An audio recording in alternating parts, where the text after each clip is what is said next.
자동화 설비에 대한 동영상 잘 보고 왔습니까?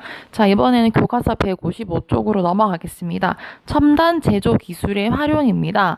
우리가 앞에서 얘기 잠깐 했었는데, 최근에는 첨단 제조 기술에 나노 기술, 3D 프린터, 메카트로닉스 이런 것들 각광을 받고 있는데 우리가 이 세 가지에 대해서 한 개씩 구체적으로 알아보려고 합니다. 이번 시간에는 3D 프린터에 대해서만 먼저 알아보도록 할게요. 자, 이 3D 프린터는 여러분들이 많이 익숙하게 들어왔던 이야기일 겁니다. 기존의 X, Y축뿐만이 아니라 Z축이라는 공간까지 활용을 해서 입체적으로 어떤 물건을 만들어내는 걸 얘기를 합니다. 책에 있는 용어를 통해서 좀 설명을 해보자면 입체적으로 만들어진 설계도를 바탕으로 해서 다양한 재료를 활용을 하고요. 이것들을 층층이 쌓거나 또는 레이저를 굳혀서 물건을 만드는 기기가 되겠습니다. 예전에는 이런 전문적인 또는 굉장히 큰 공장에서 하나의 물건을 만들어냈다면 이런 전문적인 지식이 없이도 큰 공장을 가지지 않더라도 새로운 기기를 또는 물건을 만들어낼 수 있다라는 데서 이 3D 프린터가 각광받고 있는 이유가 되겠습니다. 이 3D 프린터가 만들어내는 물건의 모습을 볼게요. 지금 층층이 쌓아서 물건을 만들어내고 있게 되겠습니다. 굉장히 복잡한 물건을 만들어내는데 사람이 만들 수 없는 그런 건데 이제 전문적인 지식이 없더라도 이 기기를 통해서 이런 물건을 누구나 쉽게 만들 수 있다는 게 3D 프린터가 각광받고 있는 이유가 되겠습니다. 자, 이 3D 프린터를 어떤 재료를 활용하느냐에 따라서 그 활용 범위는 굉장히 무궁무진한데 이 재료는 지금 초콜릿입니다. 이 초콜릿을 3D 프린터 안에 넣어서 내가 원하는 모양을 디자인해서 새로운 또는 기존에 생각하지 못했던 또는 상상할 수 없었던 디자인의 초콜릿을 만들어내고 있습니다. 그래서 이런 초콜릿을 만들어서 파는 그런 셰프들이라든지 파티셰들도 생겨나고 있게 되겠고요. 새로운 직업이 만들어지고 있다라고 보면 되겠죠. 그 다음에 의료 분야에서도 굉장히 많이 활용이 되고 있습니다. 지금 보면 이건 사람의 코, 이건 사람의 귀죠. 그리고 사람의 뼈가 되겠습니다. 즉 인공관절이나 인공심장 또는 인공장기를 3D 프린터로 만들어서 의료 분야에서 적극적으로 활용하는 것들이 굉장히 많이 발전되고 또 발전하고자 많은 사람들이 연구를 하고 있게 되겠습니다. 자, 이 3D 프린터가 어떻게 출력이 되는지에 대한 방법도 한번 보도록 할게요. 제일 처음에는 내가 어떤 모양을 만들 것인지를 고민을 하게 되겠습니다. 그 과정이 바로 설계가 되겠는데요.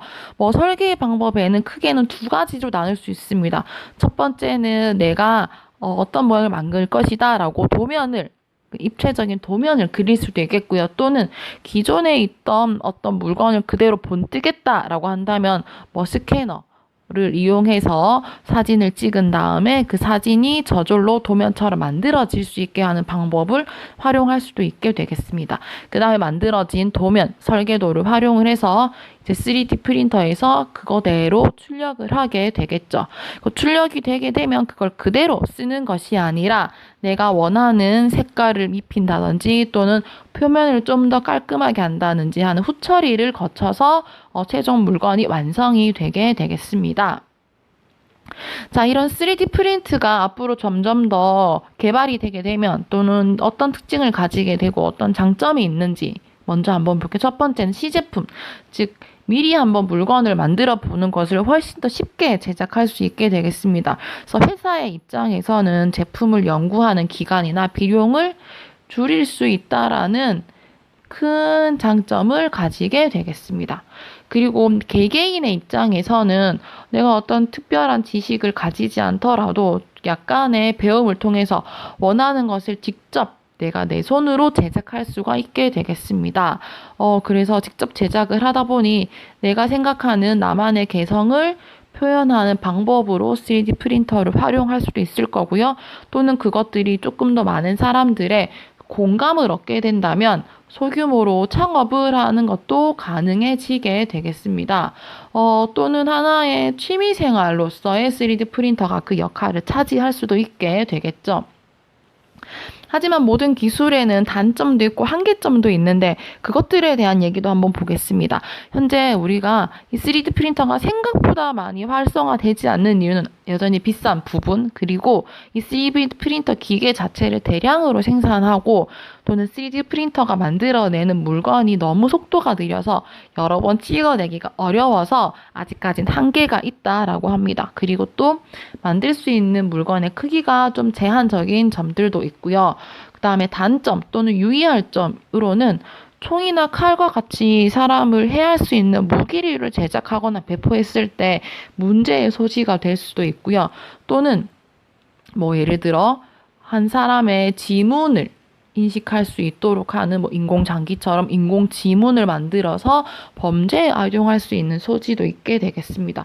또는 내가 만들어낸 하나의 조각 작품을 누군가가 3D 프린터를 통해서 카피를 하는 이런 지적재산권의 침해에 대한 여부도 있을 수 있습니다. 그래서 아직 여기에 대한 제대로 된 법이라든지 이런 체계들이 만들어지지 않았다라는 게 현재의 3D 프린터가 가지는 단점 또는 한계점이라고 볼 수 있겠습니다.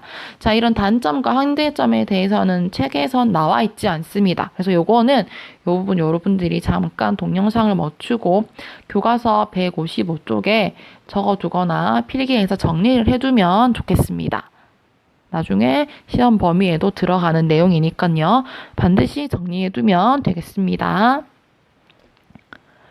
자, 그리고 오늘의 생각해보기 과제를 소개할게요. 3D 프린터가 앞으로 조금 더 활성화가 된다면 우리 생활에 어떤 변화가 올지 예상을 해보고 여러분의 생각을 각각 3가지씩 적어보도록 합니다. 물음 1, 물음 2, 물음 3에 대해서 3가지씩 답을 적어보고요. 잘 떠오르지 않는다면 여러 가지 블로그라든지 뭐 유튜브를 검색을 해서 여러분의 나름대로 생각을 정리해보면 되겠습니다. 자, 요 과제까지 작성을 하고 나서 다음 시간에 가정 시간에 또 만나도록 하겠습니다. 수고했습니다.